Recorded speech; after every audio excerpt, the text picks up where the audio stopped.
This is The Guardian.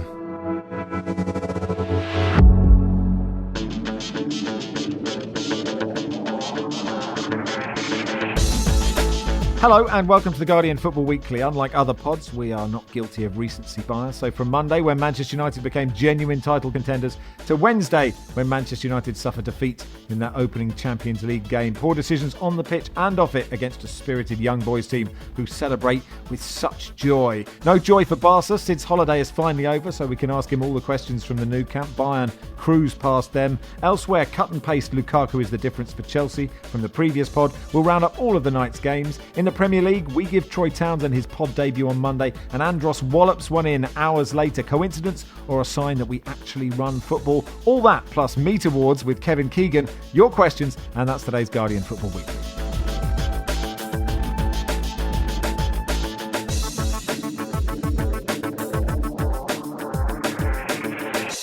On the panel today, Ed Aarons, welcome.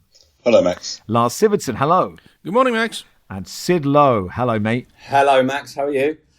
I'm good. You've been on holiday a long time, Sid, and lots of things have been happening in Spanish football, and I keep saying, can you come on? And you keep sending me pictures of beaches. Yeah. But you're back. It was the only justified response to your basic stalking of me while I'm supposed to be on holiday. I even sent you a photograph of the dog in the car to say I was coming back so I could make the pod the next day, and then you didn't want me. So, yeah, I came back a day early to be with you, and you didn't care. You threw it back in my face, Max. It's not right. It is worth saying, of all the panellists, you are the one that would leave a blue-ticked WhatsApp the longest. That's all I'm saying. You know, if there is a diva in the Football Weekly world, it is Sid Lowe. Hey, can you turn those blue ticks off? Don't give him ideas. I don't trust anybody who turns the blue ticks off. Anyway, before we get to Barcelona, let's start in Bern. Johannes emailed us last night, footballweekly@theguardian.com, if you'd like to email us. I'm a young boys Bern fan from my very first moments, he says. Went through most of the big moments of the club, and tonight we've crushed Manchester United. Man U, the Manchester United. I've never thought this would be possible. Clearly the red card has helped a lot, but still, it's crazy. A club like ours would in no statistical model beat a club like Man U, but we did it. Isn't that the beauty of football? I am very looking forward to tomorrow's pod. And Lars, those scenes at the end, and they went on for ages and ages and ages with the players sitting down and standing up and the crowd just staying there, was absolutely glorious, wasn't it? Yeah, it was tremendous. And the feeling you got through the TV anyway was that there was a sense of relief almost, because they will have known that this was their chance to beat the mighty Man United at home, and not just because of the red card, because I thought they were right at it almost the entire game. They didn't look intimidated at all, and when the red card happened, you can see the whole body language of the players, and from David Wagner on the bench, like, we can do this, you know, we have a chance here. But then the winning goal never came. You know, as the half progressed, they had a lot of chances, and they just couldn't get the final goal. And in the end, they got a tidy little assist from Jesse Lingard and got a much deserved 2-1 win. It was the commentator's curse on BT in the UK, wasn't it? Martin Keown saying how well United had defended, and then Jesse Lingard playing the ball through. United have lost 7 of their 11 Champions League matches under Ole Gunnar Solskjaer. He said, this is football at the highest level. Lack of concentration makes a mistake and you get done. I mean, it isn't, with all due respect to young boys, Ed, this isn't football at the highest level. And actually, even with 11 and 11, young boys look quite good in this game, I thought. Yeah, I thought they were very impressive. And, you know, they picked on United's weakness, which everybody knows is in central midfield. And they really dominated the game from there. I think a lot of United fans will be quite concerned with the way that Solskjaer reacted to, you know, the situation just by, you know, switching to a back three, which clearly didn't work. At the start of the second half, just increased the pressure on them really. And I think they've only they've only kept 1 clean sheet in their last 11 Champions League games or under Solskjaer. So that is a real indictment of their form under him in Europe. And yeah, they've made it very difficult for themselves, because obviously you've got Villarreal and Atalanta in this group who are, you know, not going to be easy to get past, especially going away to them. And obviously United had problems against Villarreal in the Europa League final last season. So they've made it really difficult for themselves again. And it's adding pressure onto Solskjaer already that he, doesn't need at this stage of the season. Matt the Octopus says, can anyone on the pod make a case that it was Ronaldo's fault that United lost to Young Boys? The narrative must be supported. Johnny Lou writing, Ronaldo was not helping himself. Early in the second half, he threw himself to the ground again when he realised he would not be getting a penalty, and thereafter played in the sort of prize funk that either ends in a spectacular 30-yard bicycle kick or, as here, a series of ever more elaborate dives. Lars, the narrative, please. Listen, he is an incredible goal scorer who doesn't do much in any other phase of the game, and we know that. But if you then go down to 10 men away in Europe, even against Young Boys, he's probably... Maybe if you can get the ball to him near the goal, he might get you out of trouble, but he's not going to do much else. And United were completely overrun in midfield, and it just wasn't his game. I honestly thought Solskjaer could have been stronger and substituted him much earlier to get someone who would put a shift in instead. But I understand, of course, there's political ramifications to taking off Ronaldo early. When you're in a bit of trouble, it's a difficult thing for him to do politically. So he, Ronaldo is who he is, and you just have to deal with that. He does seem to have put the hex on all goalkeepers, Ronaldo. As the third goal he scored, that really, I think, a good goalkeeper should have kept out. So that is a valuable quality, I think. Daniel had this question, has Ronaldo paid off every goalkeeper in Western Europe to ensure a successful return to Manchester United? No, maybe he has. There's some sort of witch's brew involved here. We have experience with that on the pod. Maybe that's what's going on. Or just that... actually, if we're being serious... There's a thing to be said. I mean, we go on and on about how younger players should learn from him and stuff. There's a case to be made that he is actually quite good at making sure he works the goalkeeper. When he has a chance to finish, he gets them on target. And you give the goalkeeper a chance to mess up, I guess is a way of looking at it. And so far they've been, happily doing that. What should Solskjaer have done? I think it's interesting. I don't disagree with the sentiment that, his in-game management isn't great. But Pep got it wrong in the Champions League final. Like, good managers also do that. Or Solskjaer might be a good manager. It just seems an easy stick to beat him with, or maybe it's the right stick to beat him with. Yeah, it was a difficult one to, obviously they were in a difficult ground, and the atmosphere was really intense, and it wasn't an easy situation going down to 10 men 10 minutes before half time. And but I just think that the decision to go to 3 at the back just kind of invited on the pressure, really. And perhaps he should have just taken off Pogba maybe and brought on Matic a bit earlier, made it a bit more solid in the middle, and just tried to get a bit more possession and hit them on the break. But you could almost hear Jonathan Wilson saluting and chinking his glass at the last, when that last goal went in, couldn't you? You could almost hear him. But can't surely people have to stop being so stupid? I mean, really, are anyone surprised that in a game at home? Are anyone surprised that in a game at home against Newcastle, in which United create a lot of chances, Ronaldo scores 2 goals? No one's surprised by that. Are we surprised by in the game where they go down to 10 men and they get overrun in midfield, Ronaldo doesn't help you much? No, that shouldn't be surprising either. Can we just, whether you love Ronaldo or hate him, can at least be realistic about what he brings to the pitch and in what situations he's going to be very useful and in what situations he might not be as useful? That shouldn't be hard for grown-up people. Yeah, but if we're not allowed to state the bleeding obvious, then this podcast doesn't have a long shelf life. It's true. That would be a real threat to the viability. Andrew says, who will be the first United player to crack and go and eat dessert? This is off the back of Lee Grant, the reserve goalkeeper, on TalkSport, saying, this was Friday night in the group hotel. You finish your dinner, and usually on a Friday night, you've got some cheat stuff out. You've got some apple crumble, or you've got a bit of brownie and cream or whatnot. I tell you now, not one player touched the apple crumble and custard. Not one player went up for that brownie, because everybody was sat down, and one of the lads said to me, what has Cristiano got on his plate? So we were having a little goosey gander at what he's got. And obviously it's the cleanest, most healthy plate you can imagine. It just cracked me up how not one single player dared get up and have that junk food that was laid out. And it's important to remember, it was not long ago that we got the menu, and Diogo Dalot was having a creme brulee, as was Nemanja Matic. Juan Mata was having a cheesecake. Anthony Martial was on the creme brulee. Harry Maguire was having a sticky toffee pudding. And Brandon Williams was having a cheesecake. And now none of them. Imagine having that power. Anyway. I think that the reference point for me here, if you still want the dessert, you should do what Robert Lewandowski does, which is to eat the dessert first. Yes. Robert Lewandowski's wife is a nutritionist and has explained to him that in terms of, digesting everything, having the dessert before the main meal is actually much better, and you can get away with having some dessert if you do it that way. When I was a student, or alternatively a twat, we one day had this thing called we did a whole day backwards, and you have to start by opening a can of Grolsch and having one sip and putting it by your bed, and then leaving it there, and then having a kebab, right, God. and then having some wine, having a few beers, then having dinner, right, and then you had lunch, and then you ended with a bowl of cornflakes. I don't know if we got through it, but like the idea of it at the time was hilarious. Now I can't think of anything worse. Also in this group, Villarreal drew with Atalanta. It was a good fun game this, Lars, wasn't it? And very early in the group, but it is now not cut and dried for Manchester United.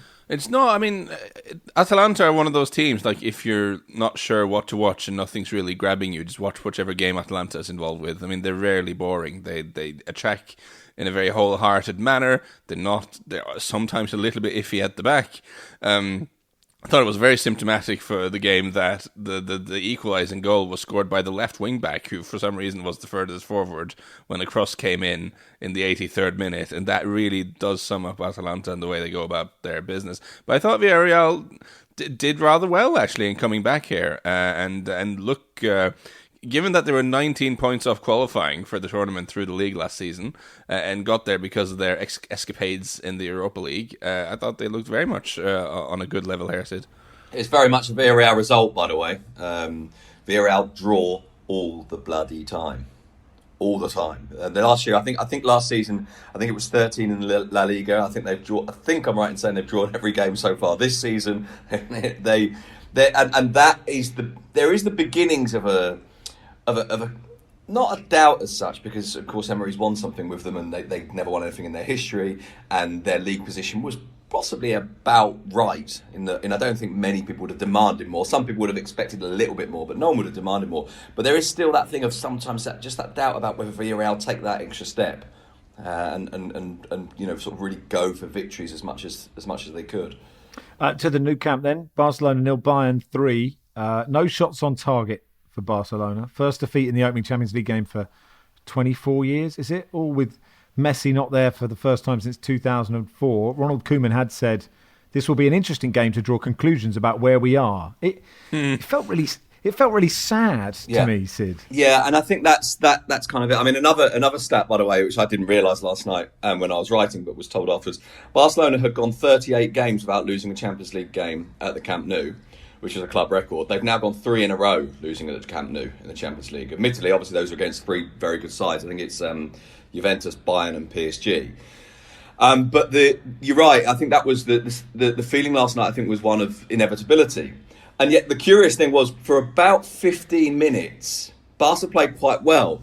And that almost helps define this for you as well, because Barca played really well. It was really noisy. One of the best atmospheres I've heard at Camp Nou obviously for a long time, because there haven't been any fans for 18 months. But it actually felt like there was a real sense of, okay, let's make this worthwhile. And for about 15, 20 minutes, you could feel people in the stadium thinking, oh, bloody hell, we're not that bad. This is all right. Oh no, it's not. And once Bayern had stepped into the game, I think there were lots of things that were striking about this. But one of them was how deep Barcelona ended up. They were playing with a 5-man defence, or a 3 plus wing backs, however you want to define it. That defence ended up being stuck right inside its own penalty area really early on and never finding a way out. The 2 at the top of the pitch were just miles away. And there was this, I think there was a kind of a sense that, all right, so what we do now is we kind of cling on and let's see if we can get through this. And that was the height of their ambitions. There was a recognition, I think, that we're just not as good as this lot, and so we hang on. I actually managed to take a photograph of the second goal, literally, of the moment the ball was going in, and I wasn't trying to, because I looked up and I was really kind of conscious of, wow, every single Barcelona player, apart from Memphis Depay and Luc de Jong, is within a metre of their penalty area. And it had been like, it wasn't just that it happened and I wanted to take a picture of it at that moment. It had been like that for the whole of the second half, and this was about, 7 or 8 minutes into the second half, I think. The Barcelona were right in their area. And at the point at which I was looking at it, Luc de Jong, who's obviously one of the 2 forwards, it's like he looked back and thought, bloody hell, these boys are going to need a bit of help. And he started trotting back. And it's not a criticism, by the way, that he was trotting, not sprinting. It was like he'd realised, well, even with everybody there, they still can't bail out enough water here. So he was trotting back to the area where he arrived just in time to see the second goal from close range. And that kind of summed it up. I mean, there was that moment where Luke de Jong was put through, but it is not a criticism of Luke de Jong. He's not a player that plays off the last man and goes through, but he looked slower than me, and I've got no meniscus in my left knee. And you were like, if you're a Barcelona fan and you're sort of, I know they were missing a lot of players as well. There are mitigating factors, aren't there? If you're missing Dembele and Aguero and Fati, that is a different Barcelona, right? Yes, of course it is. Of course it is, and it may well be that with time some of these things start to fall into place. But yeah, you're right. And there was that moment when he was running off the ball, but he didn't seem to be running at all. But I think again, I mean, this takes us kind of to the analysis of the whole game in a way. What we saw last night sort of wasn't a shock, but in a way it was shocking that it wasn't a shock. That this is just what it is. And with Luke de Jong in that moment, that's just what he is. If you play a ball into space for Luke de Jong to run onto, that's just not what he does. And a bit like Lars was saying about Cristiano Ronaldo, there are some things you're going to get from him, and some things you're not going to get from him. And with Luke de Jong, you're not going to get a guy bursting through onto a through ball. It's just not going to happen. This is summed up perfectly by Gerard Piqué's phrase after the game, which was "En lo que hay somos lo que somos," which sort of translates as, well, it's just what it is, and we are who we are. And that's basically the case. I was trying to think of the best translation for it. It is what it is. I suppose that's the way it is, which I believe was a song. Bruce Hornsby and the Range. That's the one. So you've got right, it can either be Bruce Hornsby and the Range. It's just the way it is, or it is what it is. I think is what everyone says on Love Island. So it depends sort of. Is it? And also, it is what it is the phrase that people tried to destroy Valverde with after the Liverpool result, and he said, "Well, it's lo que hay." And actually, really, that's just a set phrase in Spanish. So, it's happened. What can we do about it? It's done now. And people laid into him as if to say, that's the defeatist attitude. Well, no. They've just been defeated. I'm very worried to learn that, Max, because it's a phrase I probably use a lot, and I'd never watched Love Island, and I'd like to. But maybe you could go on. You could go on next series, Lars. That would probably, yeah. I don't think people are ready for that. You're saying you've never watched Love Island? No, but they have clearly listened to you repeatedly. That is why. Massive in the Love Island community. Yeah. It's really strange, that episode of Love Island when they're all talking about Bodo Glimt. Yeah. And it was really strange. I would tune into that, to be fair. Yeah, of course you would. Can you just... Because when you were away, there were so many times we could have done like an hour special on the pickle that Barcelona are in. What is the latest stage of the pickle with Koeman and Laporte and everything? That's yeah, exactly. That's the thing that was kind of provided the backdrop for this game. Was beyond the reality that everybody knows, beyond the injuries that you've mentioned, and the fact that Barcelona don't have. Barcelona lost 8-2 to Bayern Munich. When was it? 13 months? Only 13 months ago. It feels like a very long time ago. Only 13 months ago, and they lost all three forwards since then. So the likelihood of them being good is not very high. But the latest, as you say, is the Laporte Koeman thing. Koeman has been quite honest and quite direct in an interview with Dutch TV, in which he said a line that has upset people. He said, Barcelona have got a future because of me, thanks to me. And what he meant was, which sounds very overblown.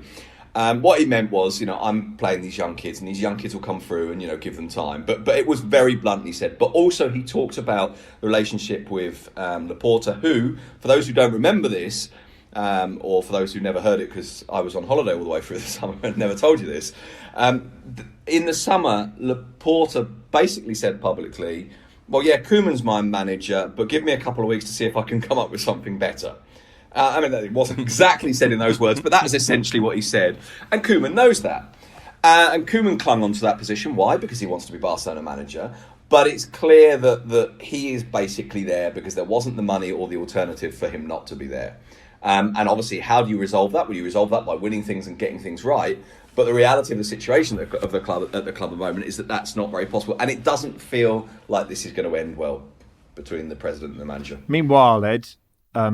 Bayern are a really good football team, aren't they? Yeah, it was great to watch them. I tuned into this game for most of it actually, and just to see how good they were, and obviously see how bad Barca were. It was a bit of a curiosity really, for especially with Barca were concerned. But I was really impressed with Musiala again. Every time I see him, just wow, he's getting better and better, isn't he? He's lovely to watch as well, because even in those moments when he's not doing very much, he does it elegantly. His movement's really nice. He glides with the ball. Yeah, he's a lovely footballer. There was a couple of moments where they just didn't know what to do with him. They were kind of almost standing off him. And I also enjoyed Muller's celebration for his goal. It was like he'd scored like the best overhead kick he'd ever seen, rather than hit someone's arse and went in the other corner. But it was, he's hilarious, isn't he? The feeling I got with Bayern last night as well, and this is why I think, at least, as someone who doesn't watch Bayern all the time, it was quite difficult to judge how good Bayern are because of the context of Barcelona. But one of the things that was so striking last night was Bayern were playing right into the Barcelona penalty area and not wanting to shoot until that Muller shot, which went in pretty much. And it was as if they just knew they got this. All right, it's okay. You don't need to force this. You don't need to chase this. You don't need to really push at this. It will just happen because we are just better than them. And it felt a little bit like Bayern only scored the third goal because, having put a load of kids on, Barcelona woke up for about 10 minutes. And it felt like Bayern sort of looked around and thought, all right, you want to play again, do you? And they were so much playing within themselves, so much in control after that 15 first minutes, which were pretty good from Barcelona, that it just felt like if they'd needed to, they could have scored 5 or 6 last night. And genuinely, I was thinking after the game last night, I was thinking, Barca played better in the 8-2 than they did last night. Because we forget they were actually quite dangerous going forward in the first half, certainly, before it all went weird in that game. They were. They really were. Yeah. I thought Upamecano was very good for Bayern, and I think that's something that's been added to their whole thing this season in a little bit about. They've lost a lot of experience in Jerome Boateng going and Alaba going, but in Upamecano they have a centre half who's physically quite extraordinary. Like, he can really move and he's really strong in the challenge. And they were pushing that back four right up, partially because, as we mentioned, Luke de Jong isn't going to threaten them much in behind, but also because they have so much recovery speed there in Davis, in from the left, and in Upamecano. And I think that's something we're going to see more this season, not just against Luke de Jong, basically. Yeah, that was always a bit of a weakness for Bayern, wasn't it? I remember when Liverpool knocked them out a couple of years ago, that was really exposed. Upamecano was amazing, and he's going to emerge as probably one of the best defenders in the world. Is it wrong that every time I see Upamecano's name, I think there must be a way of getting Ups up inside your head as a song that fits his name somehow? And I really want fans to work on this and try and get it right. It doesn't scan. I just think I think it sort of does. Yeah, Mecano, it doesn't quite. But I've been working on this and trying to think the right set of fans. I'm sure they can get this. It's got one too many syllables, I think, isn't it, for a football song? Or maybe 2. Meccano was that Lego that I just wasn't clever enough for. You know, I never got past just Lego. Duplo was that Lego that I wasn't clever enough for. But they're big, satisfying blocks, aren't they, Duplo? You know, everyone's happy with a Duplo. The other game in this group, Dinamo Kiev 0, Benfica 0. This was the game, Lars, where Anthony Taylor accidentally sent someone off, wasn't it? Big fan of that. Yeah. You love to see it. I guess, with the best will in the world, not the most exciting game. Benfica had quite a few chances and probably, had the most possession. Dinamo Kiev kind of came into it towards the end and were a little bit dangerous. But I do think the main, for neutrals, the biggest takeaway probably was Anthony Taylor booking Denis Yarmash and then giving him a second yellow, only to discover he hadn't given him a first yellow at any point. I mean, he wasn't on a yellow. Very, very mystified Dynamo Kiev player who was confused, getting his second yellow and a red card, having not gotten the first yellow at any point. And there was a late goal ruled out by VAR for what looked like quite a tight offside, and that is obviously very frustrating. But that's how that one went. Thanks, Lars. Perfect. Yeah. No need to say any more, and that'll do for part 1. Part 2, we'll begin at Stamford Bridge.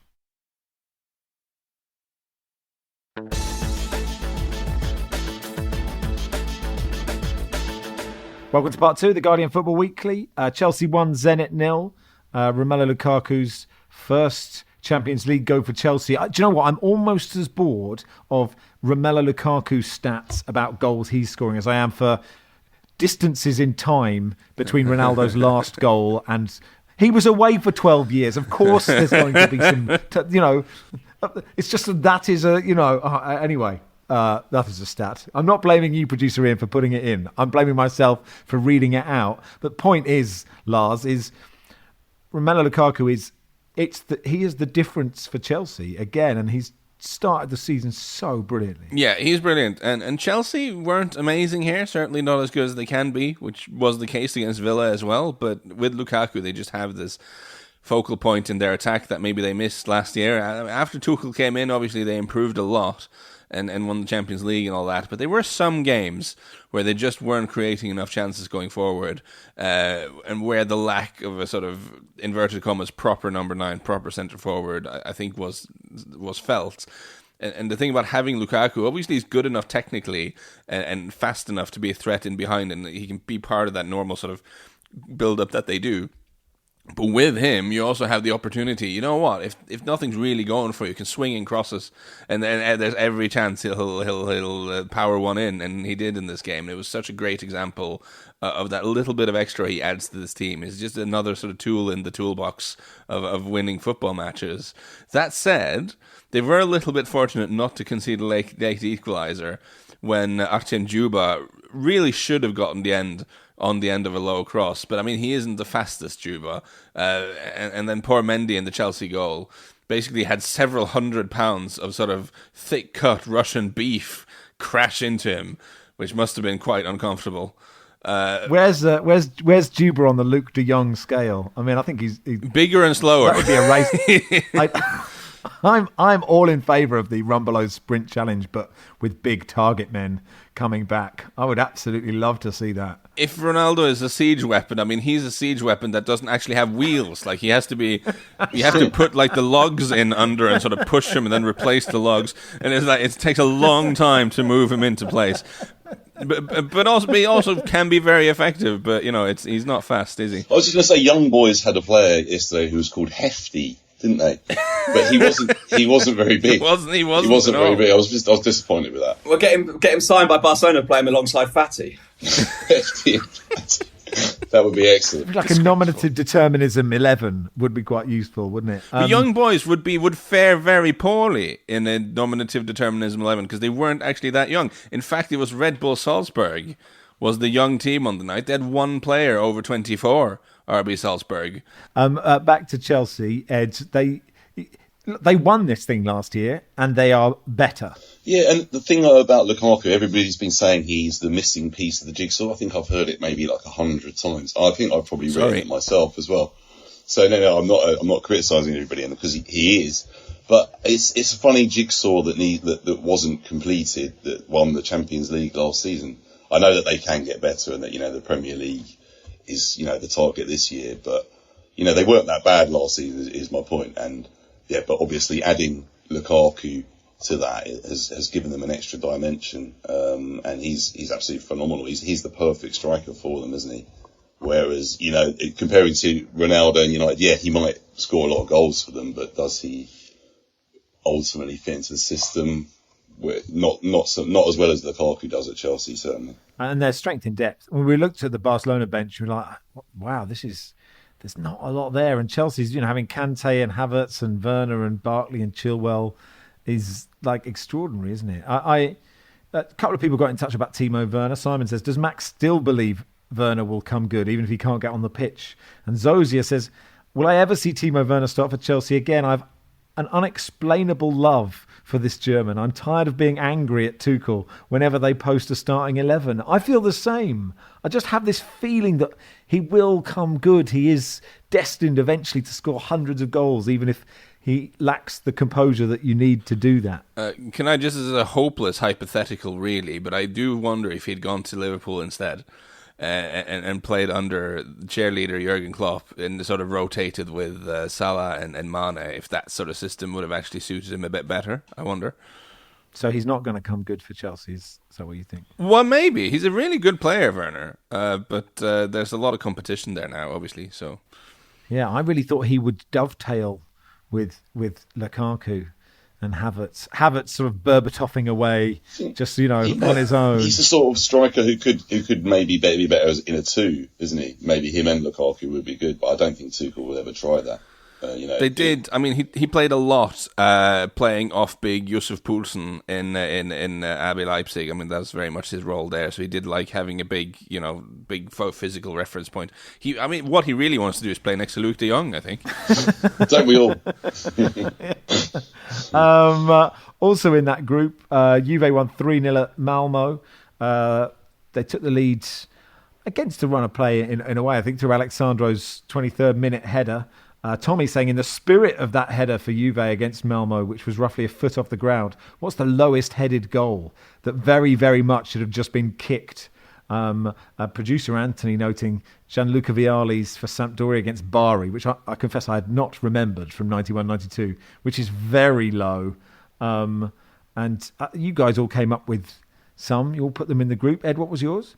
Mukhtar Falata, for Al-Ittihad against Al-Shabaab in 2014. Did you Google lowest header? It didn't spring to mind. No, it didn't. It didn't. No, I cheated. Sorry. Oh, right. But it was a good one. It was a good one. Come on. It was a very low header.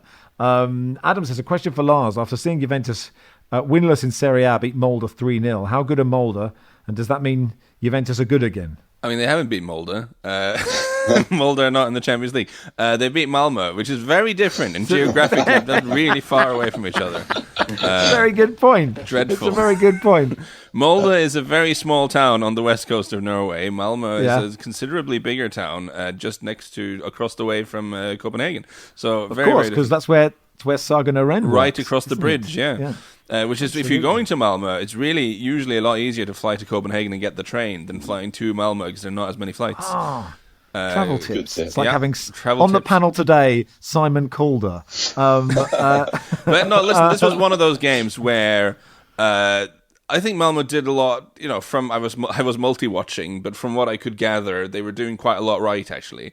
But Juventus just had just a bit of extra class going forward and scored goals, which is what kind of often happens with teams from smaller countries when they play in Europe. I mean, as much as we love seeing young boys give United a hiding, it does happen quite frequently that there's just not enough individual quality to convert the chances and to keep the opponents out. And it's how it goes. Juventus isn't the games where Malmo are going to be hoping really to get points there. I mean, I think the healthy way to look at this is that it's kind of a playoff between them and Zenit for the Europa League spot in this group, and anything else is a bonus. And what you're suggesting is really Molde have no chance in this competition. Molde are, nowhere near. No chance at all. Group G. Sevilla's RB Salzburg, the kids of Salzburg, the teenagers, was an extraordinarily... Well, the first half was just ridiculous. Salzburg missed a penalty. Salzburg scored a penalty. Salzburg missed another penalty. Sevilla scored a penalty. Sid, will Sevilla be disappointed not to... I mean, they shouldn't be disappointed because they conceded 3 penalties in the first half, but that's just mad, isn't it? Yeah, they were disappointed, and Lopetegui was furious as well. But you look at the decisions, and actually there's probably not anything really wrong with them. And then you've got the biblical storm at the end of it all as well. I think Sevilla... It's difficult to know exactly where Sevilla are going to be because they, on the face of it, and I know this seems to be sometimes more important than football itself, on the face of it, they won the transfer window.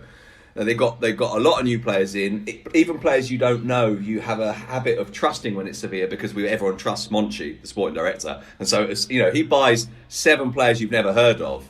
And just the very fact that he's bought them makes you go, oh, 7 brilliant signings there. And of course, they're not always brilliant. But the other thing is that they kept hold of Koundé, although he was furious about that, Koundé, because he wanted to go. But they didn't ultimately get the bid for him. So there was, I think, a sense that this is a Sevilla team that could compete for the league and could do something pretty good in the Champions League.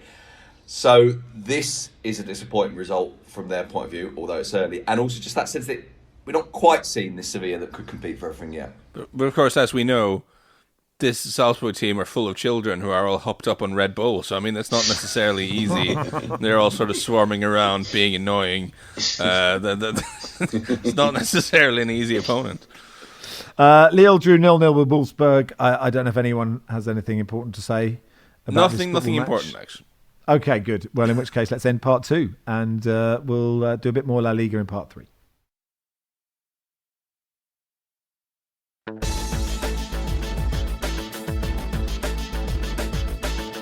Welcome to part 3 of the Guardian Football Weekly. Sid, since you're here, and who knows, you might take another month off for all I know. How's La Liga going? We've got Real playing Inter and Atleti playing Porto tonight, but how's the league in general begun? Well, it's begun with a feeling that it could be really, really competitive this year. That Madrid, Barcelona, Atletico, Sevilla could all win it. That Real Sociedad and Villarreal might not be very far off them. Partly, of course, driven by a belief that Madrid and Barcelona are vulnerable. Personally, I suspect that Madrid's starting 11 will be really, really good, but there's not a huge amount of strength in depth. Obviously, the thing that really took everybody's attention was Griezmann at the end of the transfer window going back to Atletico. Then you got the first game for him away at Espanyol, and Cholo Simeone came up with this slightly bizarre formation, which felt very much like an attempt to crowbar him in. So you had Griezmann playing on the left-hand side of a midfield three almost for most of the game. And to be perfectly honest, it didn't work. And then that brings up that other question, doesn't it? Which is when you've got a really good team and you buy a really good player, we always assume, they're going to be great then. But sometimes it sort of doesn't quite fit. God, you've got a feel for Griezmann to go somewhere else and have to be crowbarred in after just the ultimate crowbarring. That's not fair on him, is it? Well, I mean, I think we sometimes forget that Griezmann's a bloody brilliant footballer. Or was a bloody brilliant footballer. We'll see if he still can be. He went to Barcelona at a time when genuinely he was probably in the top 5 or 6 players in the world. He went to Barcelona, which possibly the only person in the world that plays better in his positions than him was already there. You could have gone to just about any other club and you would have played in your position. But Barcelona had this little Argentinian geezer who was a bit good at doing that. And now, obviously, in the meantime, he's gone away. Atletico have gone and won things without him. Atletico have won more than him in the time that he wasn't at Atletico. It's going to be very interesting to see how they work this out, because the way they did it at Espanyol at the weekend just isn't a solution. On Monday night, Everton climbed to 4th in the Premier League. Ed emailed, following Andros Townsend's performance on Monday night, can I formally request you put my Guardian subscription fee towards Troy being on the pod for every Toffees game? John says, was Andros Townsend inspired to cut inside and bang one in by your introduction of his dad on the pod? And Richard said, given how well Andros Townsend played this week, please would you consider inviting Joel Linton's dad on your next pod? But it was a brilliant goal from Townsend, wasn't it? Yeah, it was. Yeah, he's doing so well, isn't he? I think a lot of people would written him off. Most Crystal Palace fans were. I mean, we were quite happy with what he'd given us, but not that sad to see him leave, really, to be honest, because looking to the future. But he's really impressed, and he puts in a shift. That's one thing you can always say about Andros, and he's still got quite a good trick when it comes off. Going back to his heroics for Roy Hodgson back in the day and all of that, it's pretty difficult to stop it, even though you know it's going to happen. So. Yeah, good for him. And I think Everton actually I know they're obviously doing very well. They've had a good start to the season, but with Rafa there, you could imagine them having a pretty good season. They're solid they'll be solid at the back. They'll get them playing a certain way that they're used to. And I think they've got as good a chance as, they've had in any recent season of finishing, maybe top 6. If it all goes well. Higher than 7th. Higher than the Everton Cup, it's possible. Yeah, higher than 7. Yeah, they did play well, didn't they? Well done to them. Tiger says, after Klopp complained about the lenient refereeing against Burnley, the panel, especially Barry, said that he was simply moaning to gain an advantage. After Harvey Elliott's injury and various violent Burnley tackles being unpunished against Everton, will you concede that Jurgen Klopp had a point, Lars? Yeah, I thought he had a point at the time. I didn't accuse him of whinging at all. I think... To put it very, very simply, and maybe too simply, I mean, if you're playing a team that has better players than you, one of the things you can do to level the distance is to start kicking them, which is why someone like Sean Dyche is very happy with this new license to kick. Whereas if you're Jurgen Klopp or you're Ole Gunnar Solskjaer and you have better players than a lot of your opponents, you're less happy because you're going to get kicked around more. And, maybe people are very happy with this sort of let it flow thing, but I think it will come at the expense of more bad injuries. That's completely inevitable. And it's too simple to just go and say, we don't like the really bad tackles like the Tarkovsky. We just want, once you tell the players, we're not going to give as many free kicks, you sort of put it in their mind that they can take more risks in sort of the challenges. So even if the Tarkovsky on Richarlison is terrible in any setting, you open the door for that sort of thing by saying, we're not going to give as many fouls and we're not going to really follow the rules of the game anymore and just let it flow. It is a very dangerous route to go down. Maybe it's better for TV, that's possible, but it's certainly not very good for player welfare. A question for you, and asked from Spain, where, of course, the refereeing bar is set a lot lower in terms of what's a foul. Why did they feel the need to do this anyway? Had English football genuinely got to the point where it was two-stop-start? Had it lost the flow? Because, look, I say this from Spain. Every time I watch a Premier League game, it already felt much quicker than Spain, much less stop-start than Spain, much more flow than Spain. It didn't feel like this was a burning need, or those of you who watching it more often, was it? Isn't this a continuation of just from the Euros when they had a directive to let the game flow a bit more, and it's being brought into the Premier League? I'm not. Yeah, but I always felt. I mean, again, from sort of seeing from Spain, I always felt like what happened at the Euros was in a way a kind of way of saying, let's do what happens in England, where it flows a bit more. So certainly from a Spanish point of view, one of the things that's often said here is what people enjoy, what those Spaniards who watch English football say, what they enjoy about the Premier League is that it's not stopping all the time, and that Euros in a way was just a reflection of that culture rather than this culture, and so therefore England kind of already had it. If you see what I mean, they didn't need to then announce that, hey, let's do it even more. I don't recall there being a huge debate about this last year. I don't recall people turning off in their droves because there were too many free kicks given. I don't think that happened. I guess what we could say, and the examples they brought up on Sky, was that perhaps there were too many annoying occasions of players just trying to buy fouls. When players are between the opponent and the ball, they'll just sort of initiate a bit of contact and fall down and expect to get a foul. Maybe there was a bit much of that, but I think there were a few very soft penalties. That's where from if I remember last season well enough, I can barely remember what happened yesterday, and I'm quite tired. I haven't mentioned that, but but there were just those moments where there was a really soft challenge in the box and the ref went and checked it, and I think that's what they've ironed out, and I think I quite like that. Having said that, we saw in the Bayern-Barca game, Lewandowski got pushed over, and if he goes down, it's a penalty, and he didn't go down, he didn't get a penalty. I don't know how to solve it. I must admit, I've been quite enjoying the game flowing, but I don't want people to get hurt. So, also, you mentioned Sky. I thought it was quite good. They did an interesting debate on who was better, Lionel Messi or Cristiano. You say interesting. Sits head in his hands. It was very interesting seeing Gary Neville sort of point to a big graphic that shows that Messi have scored more goals than Ronaldo and fewer of them were penalties, and used Ronaldo's goal scoring as an example of why he's better than Messi. That was quite something. In terms of stretching the logic, that was pretty magnificent. I mean, is there not just... I've just lost the will to live, forget it. So you saw it? I didn't... Anyway, look, I think they're quite good. Who won, Max? Who won? Well, I think the problem was that Ronaldo. I think one of them was going for Ronaldo and one for Messi. I only saw that there's some criticism because under international honours, Ronaldo got European Championships and the Nations League, and Messi got none. And Messi won the Copa America quite recently. And so, anyway, now speaking of honours, Kevin Keegan has many in his career, of course. Ballon d'Or twice, European Cup, winning the league 3 times, and the UEFA Cup. All those brute adverts as well. And now this, with thanks to, we're not the first people to mention this, football cliches, of course. Quickly, Kevin have done it. Paul Hawksby and Charlie Baker did it. Kevin Keegan hosted this year's Meat Management Industry Awards on the 9th of September and has spoken to Meat Management about mastering the barbecue and the psychology of taking first place. But what I really liked about it was the questions that they ask Kevin Keegan about meat management, which are obviously like, what are you asking Kevin Keegan?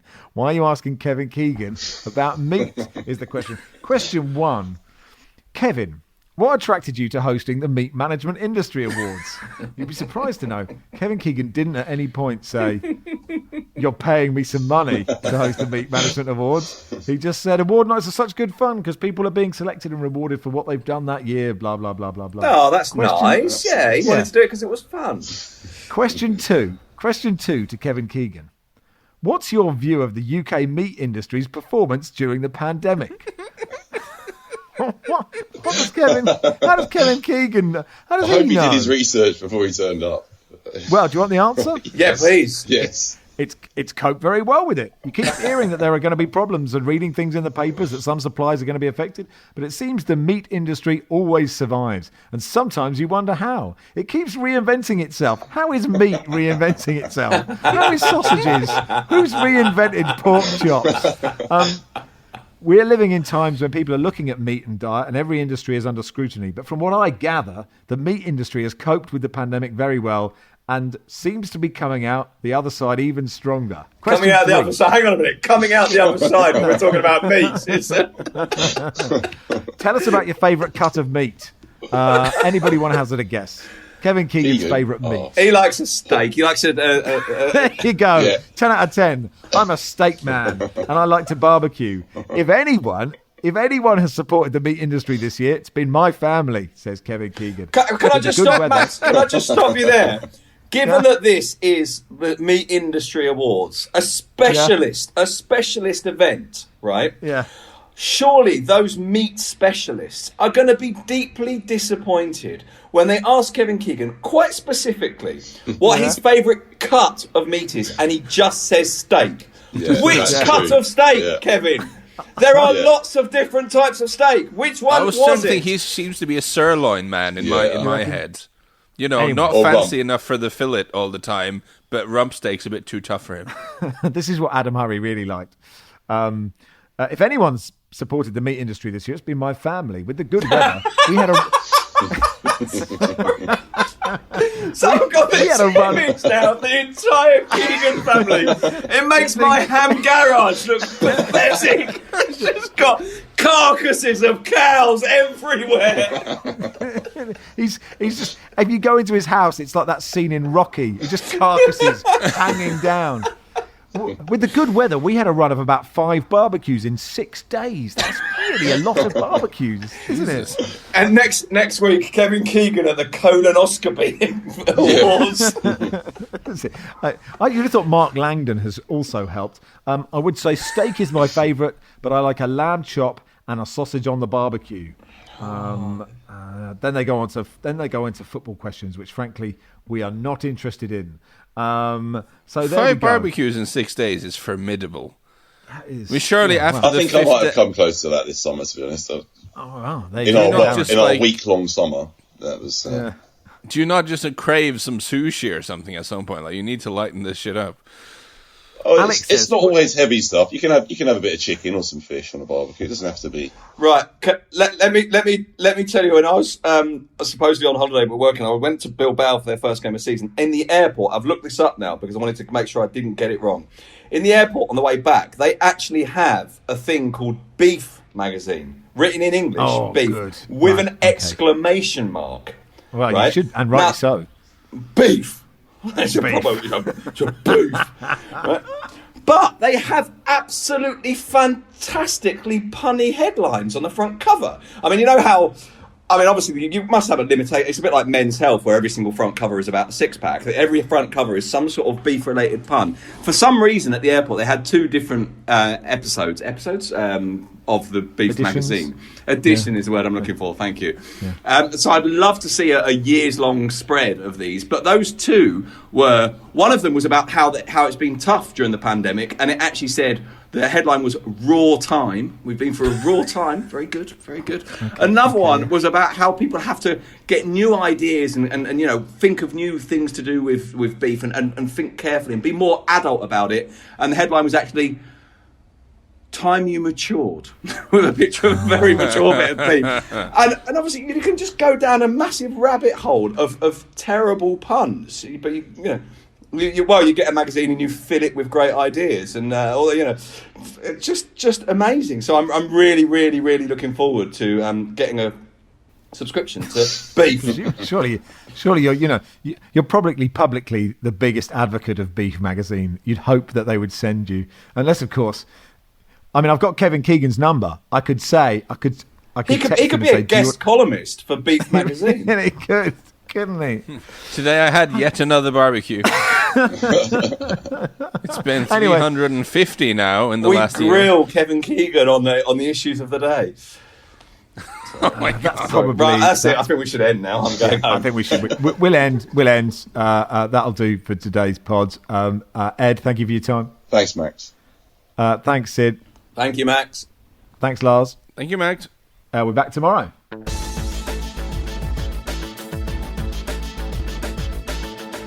This is The Guardian.